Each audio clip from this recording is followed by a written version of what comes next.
and welcome back to this week's edition of Buckets and Dimes NBA All-Star Edition. Before we get into the show, I want to take a minute to wish my man Pat Hilwick a happy birthday. It is Pat's birthday today, so happy birthday to you, Pat. And how you doing today, birthday guy? Man, I'm doing great. 38, and I heard 38 is the new 25, so, I'm just looking forward to many more years to come. So, we got the podcast. I got a little bit of work, but this weekend maybe I'll actually get to enjoy it. Heard that. Pat's playing on a limited minutes, man. Got a little bit of under the weather, so he's playing with limited minutes, but he's not going to miss the game. He was not going to have a did not play coach's decision this week. So I appreciate that. Happy to have you guys back with us again as always too.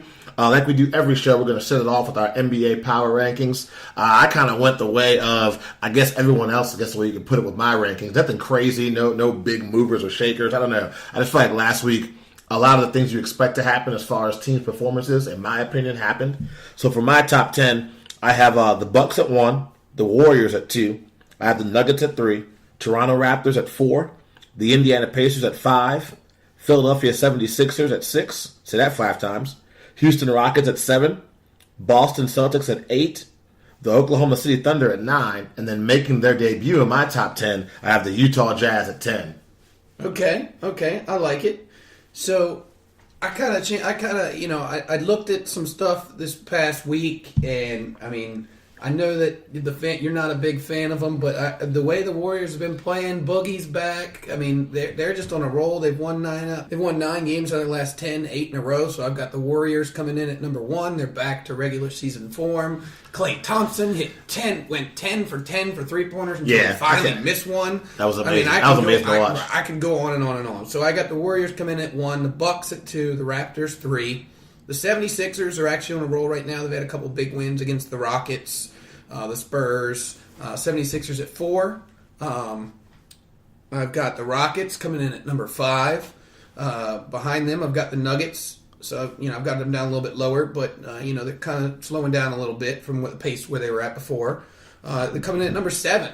And you can laugh, not laugh, but you can say what you want. But I got the Nets at number 7, man. They've won 5 in a row, 8-2 in their last 10. D'Angelo Russell's out there putting his name on them all-star ballots left and right the way he's playing. You got to love it. We talked about them last week. They're one of those teams that, hey, if another team in the Eastern Conference starts to fall, they're the team that's going to come up. So I've got the Nets at 7. I've got the Celtics at 8. The Pacers coming in at number 9. And then at number 10, it's our show, it's our rules, right? Absolutely. So at number 10, I've got 3 teams because I just couldn't decide which team I wanted to make it. I've got it's a tie between the Utah Jazz, the Oklahoma City Thunder, and actually the Trailblazers right now, 7-3 in their last 10. Yeah, they lost 1 in a row, but they've had a couple of big wins over a couple of good teams. So I was kind of, but I had to give it to the Jazz. I know I said all 3, but I had to give it to the Jazz. Right now, they're back in that playoff form. Everybody's doing awesome. I watched the game the other day.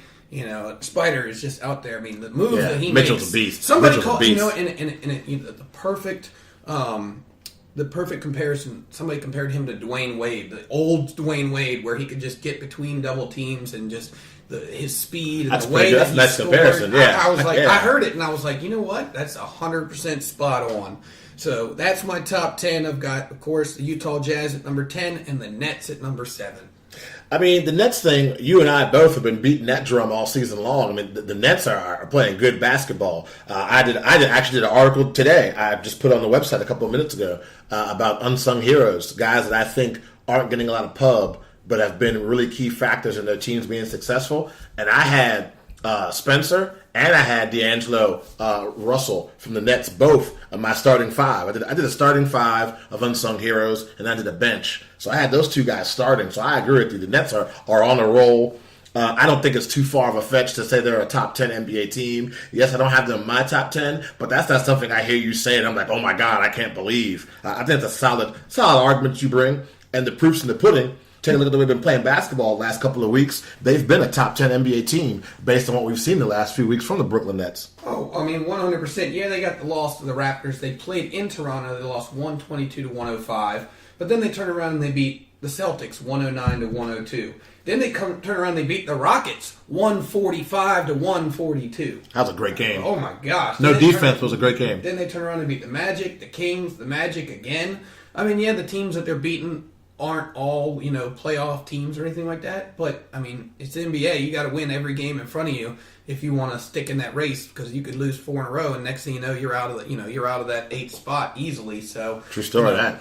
You're looking at them right now. They're on a roll. Fun to watch, and I got D'Angelo Russell. I got him in the All-Star game. Maybe not a starter, but I got D'Angelo Russell on the All-Star team this year. No, I agree with you on that one. He's been playing great. I mean, you got to think about the Los Angeles Lakers kind of gave up on this kid because his game wasn't developing as fast as they wanted him to, kind of questioned his leadership a little bit, and just shows you what coaching can do. I mean, he goes to Brooklyn, kind of brand new set of coaching, brand new atmosphere, not as big of a bright spotlight as Los Angeles is, and look how he's flourishing on that squad. And it might not just be about bright lights either. I mean, take a look at a guy like Julius Randle, who also was on my unsung hero team. Left the Lakers, wanted to stay, but left, goes to New Orleans. Was it 19 points, 9 boards a game for Julius Randle? So another guy that the Lakers thought wasn't doing whatever, fast enough or good enough. I think in the case of Randle, it was a financial decision. But Russell, Randle, both leave LA, both flourishing. Just something to think about. It's not always about big spotlights. I mean, I think Russell Westbrook said it best in an interview I saw a couple weeks ago. There's no such thing as small market teams. If you can ball, if you're a great player, people will pay money to come see you. People that cover sports will find a way to come talk to you and cover the sport as well. So that the age of small markets, it's kind of over. I mean, look how many commercials you see with Russell Westbrook, and the guy's home is in Oklahoma City, but he's all over your television screen. Oh, 100%. I mean, and you look at a guy like Paul George, and you think that, Boston or LA or the Clippers, you think they're going to be able to pull him away. And, he stays in Oklahoma City. He loves the fans there. He loves the environment there. And he's flourishing out there right now. Absolutely, I mean, man. He's got to be in everybody's MVP talks. The way he's been playing, the shots that he's hitting at the end of the games. I believe he hit a 3-point play and got fouled the other day. I mean, he's on fire, and he easily could be top, defensive player of the year as well. The way he plays defense too. No, I definitely agree with you on that. Switching things over to our news and notes, of course, some sad news to pass along. We'd never like to see guys hurt. We want teams at the top of their game fully healthy. But the Indiana Pacers took a major blow yesterday. All-star guard Victor Oladipo will be out for the remainder of the season. Just found out that it's going to be a quad injury, ruptured tendon in his quad. So he had surgery today, so he'll be back. He'll be back next year. So definitely prayers and well wishes to Victor Oladipo. I mean, not only is he one of our favorite players, but with Pat and I both being from the Maryland area, we know he went to the Matha High School, local kid. Always want to see kids from the DMV out there doing their thing. So definitely want to send our well wishes to Victor Oladipo. And man, if you're the Indiana Pacers, it's time to kind of reorganize, reassess where you're at. They're having a great season. You can't say the season's lost. You have way too many wins to say that. But that coaching staff, that organization's got to take a look at things and see if they're going to have to make some moves and maybe get a player in there or stick with the guys they have in the team already. We'll have to see what they do in Indiana. Los Angeles Lakers got some good news as Rajon Rondo will be back. He should be able to play for the next Lakers game. He's back off of injuries. That's great to have that veteran point guard presence back with the Lakers. Pat and I talked about this a couple of shows ago about Enes Kanter, and I had some pretty strong feelings about the guy not being good enough to demand a meeting with the GM or the meeting with the president of the team. Well, now, last night was told he was going to play, didn't play at all, gets interviewed by the press. Of course, he kind of said something that every basketball player is going to say. If you're not going to play me, trade me. So we'll have to see what happens to that Enes Kanter situation. Before we continue with the notes, just what are some of your thoughts, Pat, on the Oladipo injury, Rondo coming back, and of course our guy Kanter still running his mouth? I mean, Kanter's a guy that, he can get you a double-double. He's going to play some defense, so he's definitely somebody that other teams could be very interested in, so he could be a nice chip. So I don't know what's going to happen there. It's kind of a weird situation with him because, you just don't know. You got the whole thing going on with the Turkey thing and, all this other weird stuff that's going on. But Oladipo, man, that is a blow for that team. I mean, that guy was a beast. He's averaging 18.8 points, 5.6 rebounds, 5.2 assists, and 1.7 steals per game. I mean, that's a lot of points and that's a lot to make up for. And it looks like, you look at their depth chart, Tyreke Evans, the guy that, man, I loved that guy when he first came in the league at Sacramento. Forgot about that guy, yeah. My gosh. Had a great season with New Orleans. Right. So, I mean, that seems to be who's going to have to, step in there, it looks like, for that spot. So, I mean, that team, they're number 3 in the Eastern Conference right now. Even though he did have the injury, they did end up beating Toronto in that game. They've won 3 in a row. So, they're playing pretty good, but you can't lose that kind of guy and just expect to keep the same, chemistry, keep, everything. Yeah, not to mention the leadership he brings to that squad as well. Yeah. Oh yeah, 100%. So I mean, we'll see where they go from there. I think that they're definitely going to make the playoffs. Will they stay at the top 3? I don't think so. I'm not seeing that being something. Having Rondo back, man, that's great. I know, I forgot what the timeline is, but I know Ball's been out for a little bit. He's going to be out a little bit longer. Yeah, the ankle injury. With the ankle injury. And, having Rondo come back is a big thing for that team because they need somebody to be that distributor. I think, what are we on, 17 games now? 16 games without LeBron James. So that's obviously, you can't fill those shoes, clearly. But, you look at that team and they're starting to kind of come together. They've been kind of slowing down for a little bit. We talked about them early in the year. LeBron had them all the way up as number 4 in the Western Conference. Went down, and now they're not even in the top 8. They're in the 9th place. They're 25-23, 4-6 in their last 10, and lost 2 in a row. So, I mean, having Rondo come back, that veteran presence is going to be big. Yeah, nah, for sure. Lakers fans have to be happy about that. Kind of sticking with that local theme, man. We had the Wizards take on the Golden State Warriors tonight, actually, I think it is. Yeah, it's tonight the Wizards take on the Golden State Warriors. So Kevin Durant was back in his hometown of Sea Pleasant, that Hyattsville area, and he opened up the Durant Center.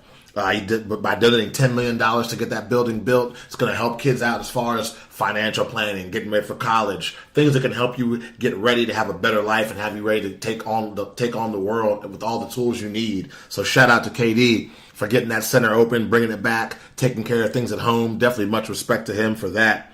You also had the Memphis Grizzlies talking about finally, after all these years of saying it will never happen. The Memphis Grizzlies are now open to taking talks and conversations about Marc Gasol and Mike Conley possibly being traded. Of course, someone says they might be a little bit over the hill, but hey, they still have game. They can still play. Conley's contract's a bear, but the Grizzlies are going to start taking conversations and talking to teams about moving those guys possibly. Of course, we're going to talk about it, I'm sure, at the Hillwood Report. James Harden continues to be the human cheat code. 61 points last night at MSG, including a windmill dunk to kind of put a nice kiss in the bow on that win last night for the Houston Rockets. I mean, this guy, I'm sure you have buku stats on deck for the Hillwood Report. So I'll leave that to you. But all I will say is I have never seen an offensive tear from anybody. Yeah, I'm including Michael Jordan in that. You can at me if you want to. I've never seen an offensive tear by an NBA player like I'm seeing right now from James Harden. We're witnessing what James Harden is historic. If you haven't watched a Hornets game, if you haven't watched a Rockets game, you need to get on it and watch this guy. And I'll go into kind of all the stats, but the biggest and the most, I guess, outlying stat that I can think of is that all these points are coming unassisted. Unassisted. We're talking about. And I'll have to check my numbers here in a minute. I'll go back to my notes. But we're talking about every single point he's getting is unassisted. And I'll go over the numbers in a minute once I get them all together. But, I mean, it's just unreal in a league that we're in where pass the ball. You got the Monstars or Golden State Warriors, whatever you want to call them, Joe. You got Klay Thompson. He can pass the ball. Curry can pass the ball. They can also score 30 points a night any given night of the week. Durant can score 35 points any night of the week and still pass the ball. And the funny thing is I'm not saying Harden doesn't pass the ball, because Harden does pass the ball. He had 60 points and 15 assists the other night. And you're talking about a guy that's just, he's distributing the ball, he's scoring. I mean, the only person that scored more points in this run that Harden has had, like, over consistent 30 points is Wilt Chamberlain. The only person. He's outlasted everyone. And Wilt Chamberlain was otherworldly during his time. Well, he's got his own stat book. There's, and I've heard announcers say that. I heard them say it earlier. I've heard them say it well before today as well. You got these